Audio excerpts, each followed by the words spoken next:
Bem-vindo ao canal, meu nome é Sabrina Gomes e hoje a gente vai falar de um assunto bem polêmico. Pra que esse drama, Sabrina?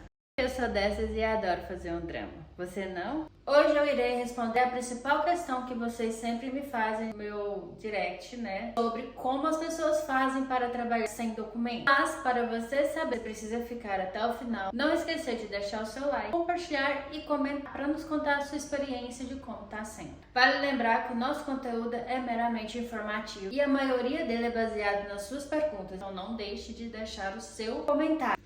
Então, sem muita enrolação, vamos ao vídeo. Muitas mudanças serão feitas a partir do mês de agosto. Entre elas, ter mais contato com você. Além de responder os comentários possível, a gente também vai estar aí com outras novidades. Nesses anos todos de imigração, a gente tem muita história para contar. E a gente vem ouvindo muitas histórias de seguidores, pessoas próximas, tendo convivência, porque cada história, como eu sempre digo, tem uma realidade. Muitas das vezes as pessoas ficam frustradas. Eu, por exemplo, vários momentos eu já fiz esse vídeo muito frustrado. Meu esposo fez vídeos muito frustrados porque as coisas não saem como planejado. É normal, gente. Você tá lidando com a vida, então ela vai ter altos e baixos. Mas isso não pode te afetar, porque todo sonho é para ser sonhado e vivido. Eu conheço bem a realidade do Brasil. Quando a gente resolveu sair do Brasil, as coisas não estavam fáceis. E a gente saiu do Brasil em busca de um sonho.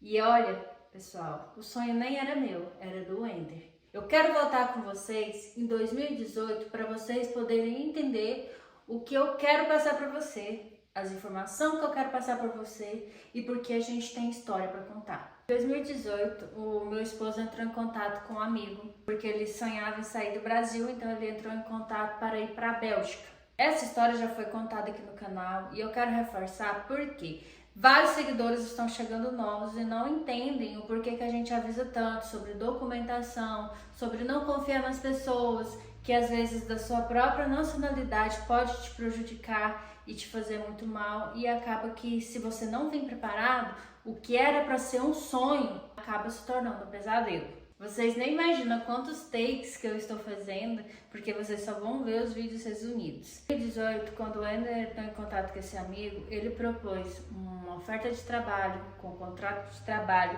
e uma moradia. Moradia, para quem não sabe, é um lugar para você ficar, né, o tempo que precisasse.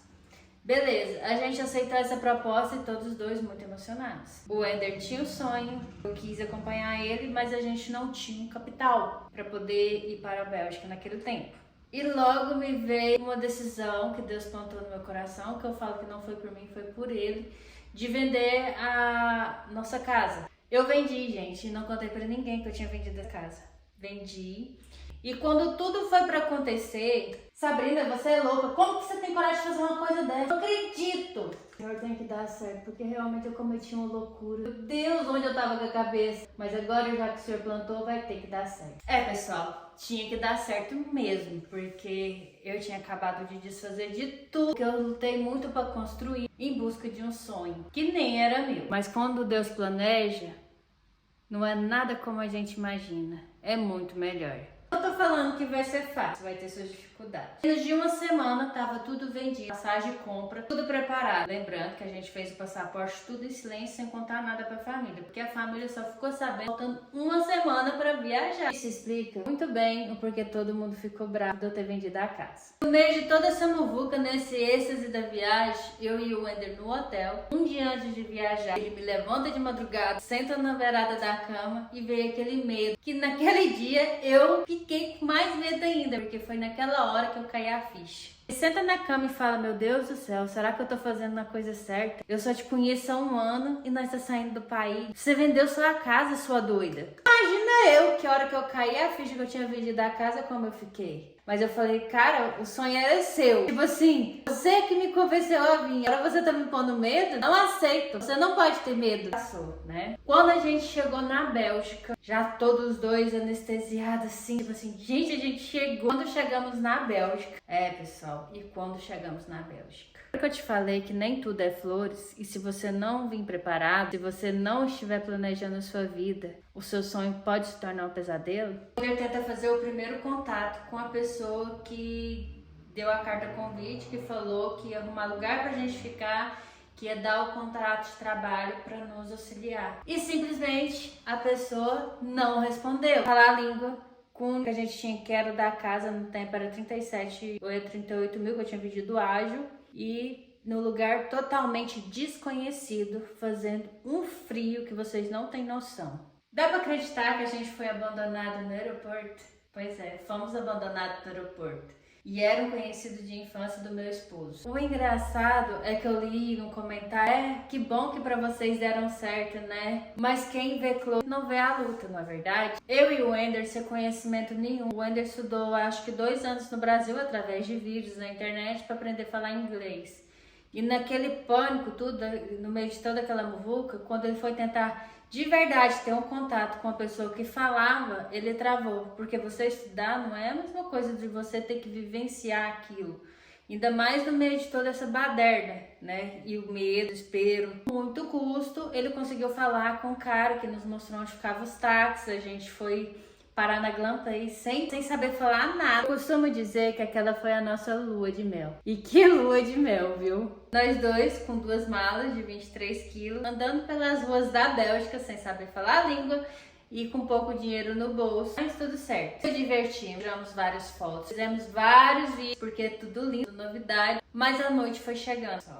Não sabíamos onde ficava o hotel, sabíamos conversar, não sabia fazer nada. E o que a gente decidiu? Pegar um táxi para procurar um hotel pra gente não passar frio, não dormir na rua, porque a gente não conhecia ninguém, não sabia falar nada. E tipo, eram 2 jovens ali, inocentes, acabaram de chegar, o que a gente sabia era de vídeos de YouTube. Em uma noite, a gente pagou 200 euros. Você tem noção? 200 euros para dormir uma noite, que tinha que sair 7 horas da manhã. Na noite seguinte, a gente pensou, a gente não pode pagar 200 euros, senão nosso dinheiro vai tudo embora. E nós tínhamos comprado uma passagem de volta para uma semana depois, que coincidentemente pingava em Portugal. A gente ia fazer uma paragem em Portugal para pegar o avião para ir pro Brasil. Fazer as coisas perfeitas, verdade? A gente resolveu pegar um táxi. Esse táxi pegou e nos levou para um hotel bem baratinho. Era considerado um hotel bem barato, as pessoas falavam português e nos deixou lá. Esse hotel a gente pagava só 60 euros à noite. Que isso pra nós foi a salvação, gente, vocês não estão entendendo. E conseguimos aproveitar, né, esse restante da semana graças a esse hotel. Aí sim, a gente teve um pouquinho de paz durante esses dias para poder curtir melhor a Bélgica. Se vocês estivessem no meu lugar, vocês iam pensar, e agora? E depois disso, será que gastei tudo, vendi tudo?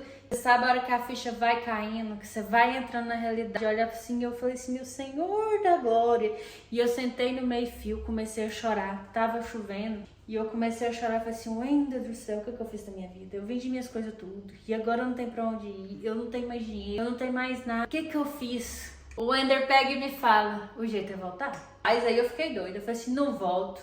Eu não tenho coragem de encarar minha família do jeito que eu tô, na situação que eu tô. Eu falo nos vídeos que a decisão de ir ou ficar, ser um imigrante de sucesso ou não, cabe a vocês. E essa foi a minha decisão. Eu não podia voltar na situação que eu tava. E ali eu fui a primeira base do meu marido. Porque se eu falasse em voltar, a gente ia voltar e ia recomeçar de lá de novo. Mas isso deu força para ele também poder continuar, mesmo os dois desesperados. Faltando um dia para nossa viagem para Portugal, que era para ser pro Brasil, a gente sentou no aeroporto, porque nesse dia, pessoal, a gente dormiu no chão do aeroporto com medo de perder o avião e passar dificuldade. Eu lembrei de uma pessoa muito importante que trabalhou para mim e essas pessoas, porque não foi só uma, essas 2 famílias me ajudaram muito e ajudaram meu esposo muito no nosso maior desafio, na nossa maior dificuldade. E hoje eu só tenho a agradecer. Não vou falar o nome porque eu não quero expor, mas eu sou muito grata por tudo que eles fizeram por nós.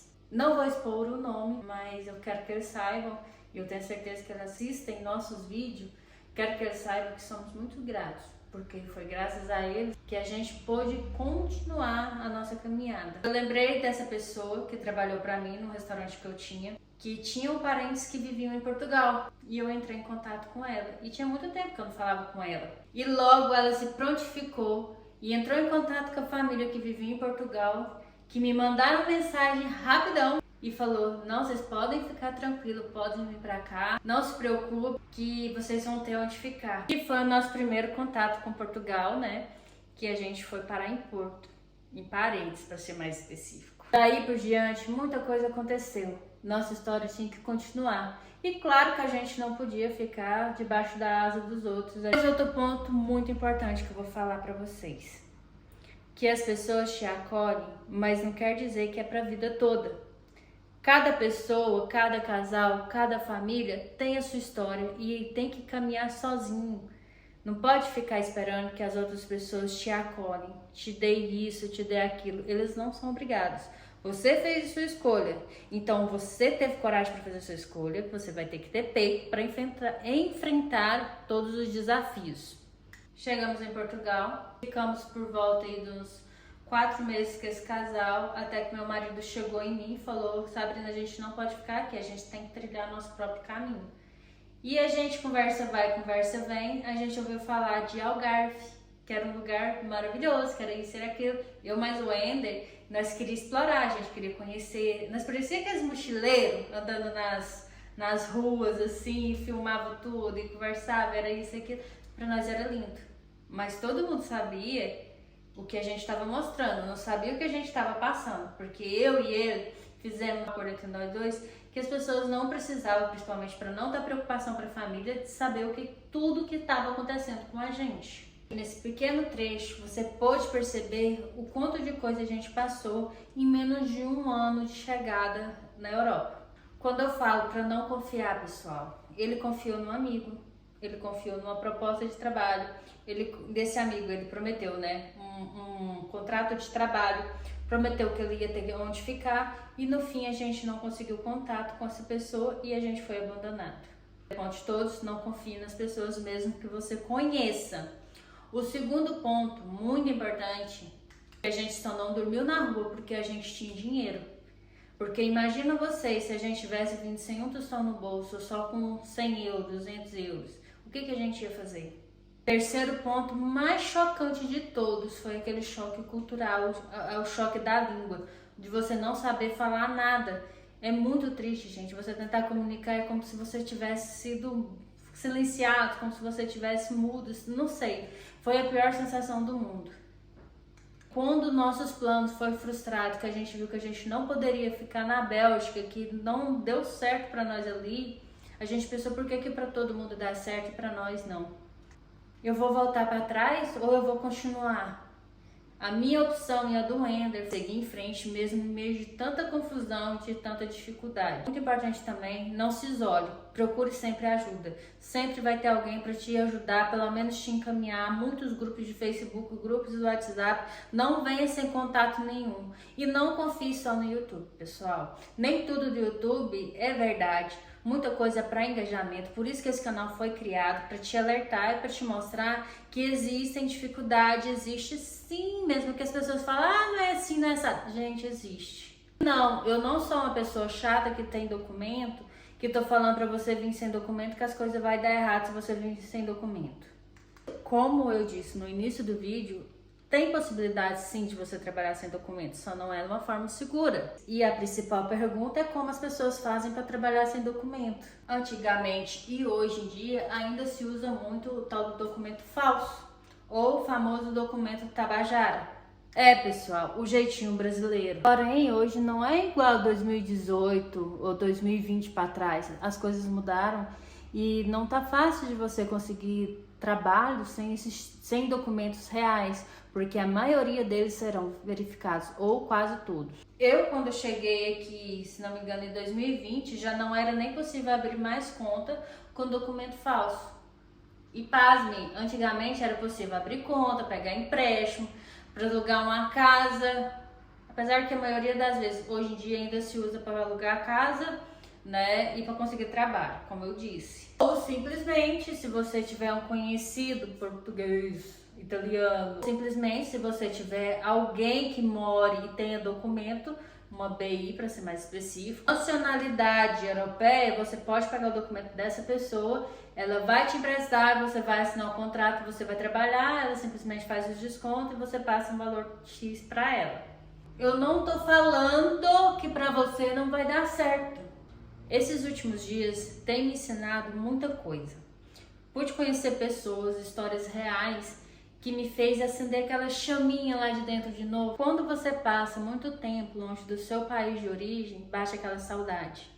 No meio da sua caminhada, você vai perder pessoas importantes. Pessoas importantes vão ficando doentes.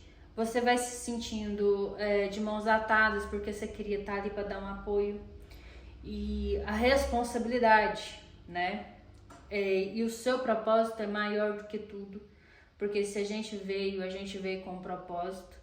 Não te permite você voltar assim de qualquer forma. Sem falar tudo que a gente anda acompanhando daqui, que anda acontecendo no Brasil, né? As dificuldades de pessoas reais perto de mim, que me falam, olha, Sabrina, no Brasil tá assim assado. Não deixo de ter saudade. Aproveitando, uma coisa muito importante. Pode passar o tempo que for. Eu e o Ender estamos 8 anos aqui. A vontade de voltar não passou, tá? Sempre vai ter aquela vontade de voltar. Mesmo que você vá lá, você ainda vai ficar com vontade de voltar. Só que, como eu falei, existem muitas coisas que não permitem a sua volta. Você pode tomar a decisão de querer ir ou querer ficar. Isso vai depender de você, um imigrante de sucesso ou um imigrante fracassado. Nunca feche suas portas, tá? A gente que mora fora do país, a gente precisa de outras pessoas, a gente precisa de amizade, a gente precisa de contato. Então, se você for bater na porta por onde você passa, caçando confusão por onde você passa, você não sabe o dia da manhã. E você pode precisar daquela pessoa. E dói, viu, gente? E dói você ouvir um não, porque você fez isso comigo. Temos a mania de vir do nosso país e trazer toda aquela cultura do país para cá. E aqui é uma cultura diferente. E infelizmente você também vai encontrar pessoas que vão te explorar, mesmo sendo da sua própria nacionalidade. Pessoas para mentir, para te enganar, né, para fazer sua cabeça. Sempre falo e não deixo de afirmar. Sua história é sua história, minha história é minha história, de fulano é de fulano, de ciclano é de ciclano. Cada um tem a sua realidade. Neste canal eu só coloco o que se passa comigo e com o Ender, o que a gente tem alguns convívios aqui e outro ali. E lembra de eu te falar em questão de amizade? A gente mesmo morando fora, a gente tem que tomar cuidado com quem a gente põe dentro da nossa casa. No Brasil ou aqui, tem muita falsidade. Independente se você conhece há anos. Você sabe do que a pessoa é na sua frente, você não sabe o que é nas suas costas. Então, se você tem o sonho de vir, é só você se planejar, se preparar financeiramente, psicologicamente. Largar de ver vídeos que só fala das coisas boas, que é só tudo de bom. Pessoal, tem realidade no Brasil e tem a realidade daqui. Aqui ou no Brasil, tudo tem dificuldade. Você não vai passar só momentos felizes. Vai haver momentos de medo, de tensão, de preocupação. Principalmente quando você está chegando. E outra, você não pode chegar e achar que você sabe mais. Escutar as experiências, histórias de pessoas que já vivem muito tempo vai te ajudar, vai te auxiliar em você não passar tudo que aquela pessoa passou. A pessoa, ela te conta o que ela viveu ou vivenciou, você não pode levar como desaforo. Ou a pessoa tá contando porque vai acontecer comigo. Não, você tem que pegar o que é útil para você e, poxa, aconteceu isso e isso com aquela pessoa, então eu tenho que tomar cuidado. A pessoa às vezes só tá te alertando, querendo te falar, olha, pode acontecer isso, não tô falando que vai acontecer com você. Não leva pro lado pessoal. Cada pessoa carrega uma bagagem, cada pessoa tem uma história, toda pessoa tem uma perda. E eu sei que se você veio pra cá, ou se você está pensando em vir pra cá, é um sonho, é uma conquista de querer uma vida melhor. Não desista dos seus sonhos. Coloque Deus na frente, coloque em oração, que Deus vai mostrar um melhor caminho para você. Deus é a principal fonte, tanto da nossa vida, mas principalmente do propósito que Ele tem para você. Nada é por acaso, nada é por engano. Porém, nem tudo é flores, nem tudo é só fé. A maioria das coisas tem que ser na razão, e a razão funciona você fazendo conta, você guardando dinheiro, você se preparando, você sabendo que daqui um mês uma pessoa da sua família pode acabar perdendo a vida, ou daqui 2 anos você não vai ter dinheiro para ir lá no Brasil ver as pessoas que você ama porque não saiu como você queria. E que cada viagem dessa pode trazer grandes sequelas e consequências para você. Primeira delas, a principal, que é a mais falada dos imigrantes, é a depressão, tá? Pela solidão, o medo de você voltar para trás e não se adaptar, porque é mais fácil você sair do que você voltar. Uma coisa muito séria que ninguém fala é o nosso ego, porque você planejou e falou que ia sair de uma forma, você não tem coragem de voltar, porque não tá do jeito que você disse que ia ser. Posso te falar uma coisa? Você já é corajoso, você é uma pessoa admirável e a coragem que você tem, raramente um da sua família vai ter. Então pense em você, põe no seu coração que vale ou não a pena. E acredite, todo sonho é possível, mas depende de você. Se você gostou desse vídeo, não esqueça de deixar o seu like, comentar e compartilhar. É isso aí, gente. Vamos fazer com que esse canal cresça e apareça. Bye!